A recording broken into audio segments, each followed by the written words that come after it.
제5장 부활론. 성서의 예언을 문자 그대로 받아들인다면 예수님이 재림하실 때에는 죽은 성도들의 육신이 다시 원상 그대로의 모습으로서 살아나올 것으로 보아야 합니다. 이것은 현대인의 이성으로는 도저히 납득할 수 없는 사실이기 때문에 우리들의 신앙생활에 커다란 혼란을 가져오게 됩니다. 그러므로 이 문제의 진정한 내용을 해명하는 것은 지극히 중요한 일이 아닐 수 없습니다. 제1절 부활. 부활은 다시 산다는 뜻입니다. 다시 살아야 하는 것은 죽었기 때문입니다. 그러므로 부활의 의의를 알기 위해는 먼저 죽음과 삶에 대한 성서적인 개념을 분명히 알아야 합니다. 1. 죽음과 삶에 대한 성서적 개념.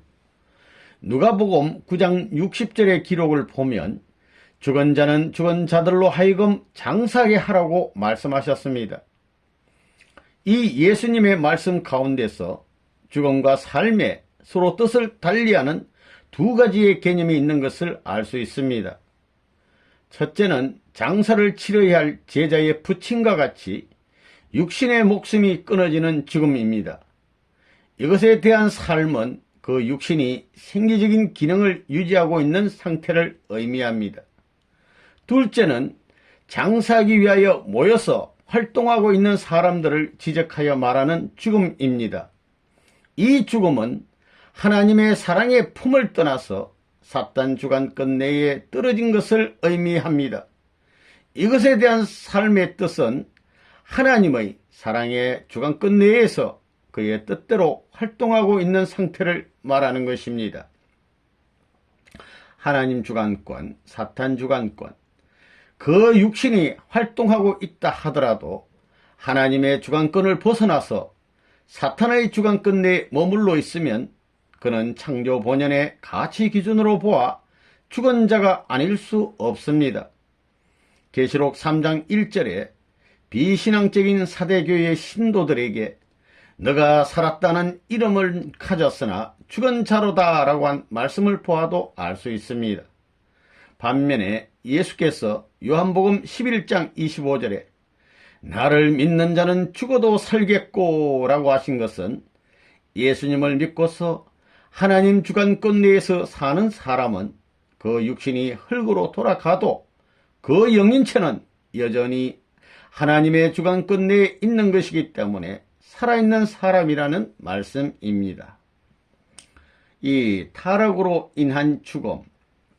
그러면 어느 것이 인간 시조의 타락으로 초래된 죽음일 것입니까? 하나님은 원래 인간이 타락되지 않았어도 노쇠하면 육신은 흙으로 돌아가도록 창조하셨습니다. 창조 원리에 의하면 육신은 노쇠하면 벗어버리고 그 영인체만이 무영세계에 가서 영원히 살게 되어 있습니다.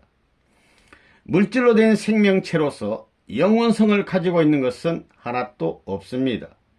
그러므로 인간의 육신도 영존할 수 없습니다. 만일 영존한다면 영인체에 갈 곳인 무영세계는 창조할 필요도 없었을 것입니다. 타락으로 인한 죽음. 타락으로 인한 죽음은 인간 시조가 선악과를 따먹음으로써 초래된 그 죽음을 말합니다. 창세기 2장 17절을 보면 하나님이 아담과 헤와에게 선악과를 따먹는 날에는 정령 죽으리라고 말씀하셨습니다. 그러므로 그들은 따먹은 그 날을 기해서 죽었다고 보지 않을 수 없습니다. 그러나 그 후에도 여전히 육신 생활을 계속하면서 자손을 번식하여 오늘의 타락한 인류 사회를 이루어 놓았습니다. 그러므로 타락으로 인하여 초래된 죽음은 육신의 목숨이 끊어지는 것을 의미하는 죽음을 말하는 것이 아니라 하나님의 선주권으로부터 사탄의 악주관권으로 떨어지는 것을 의미하는 죽음을 말하는 것입니다. 3. 부활의 의의. 우리는 이제까지 인간의 목숨이 끊어져서 그 육신이 흙으로 돌아가는 것을 타락으로 인한 죽음인 것으로만 알고 있었습니다. 따라서 이러한 죽음으로부터 다시 살아나는 것을 성서가 의미하는 부활이라고 해석하여 왔기 때문에 부활은 흙으로 분해되었던 육신이 다시 원상대로 살아나는 것으로 이루어지리라고 믿고 있습니다.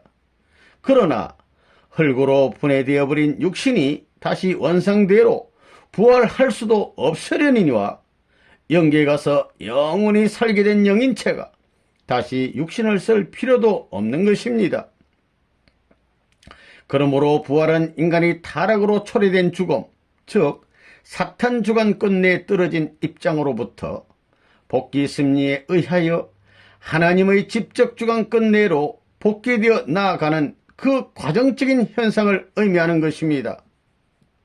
따라서 죄를 회개하고 어제의 나보다 오늘의 내가 좀 더 선하게 되었다면 우리는 그만큼 부활한 것이 됩니다.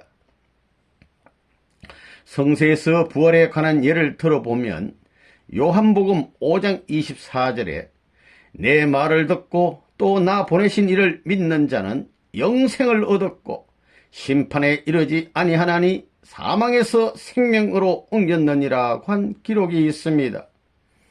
이것은 예수님을 믿음으로 말미암아 사탄의 품속을 떠나 하나님의 사랑의 품 안으로 돌아가는 것이 곧 부활이라는 것을 의미하는 것입니다.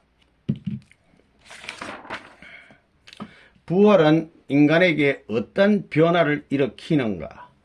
선악과를 따먹고 타락된 아담과 해와는 죽은 것이 사실이지만 외형적인 아무런 변이도 일어나지 않았습니다. 그러므로 타락된 인간이 선악과를 따먹기 이전의 인간으로 부활된다 하더라도 그의 외형상에는 아무런 변화도 생기지 않을 것입니다. 예수님은 창조 목적을 완성한 인간으로 오셨으나 외형은 타락 인간에 비하여 아무런 차이도 없었습니다.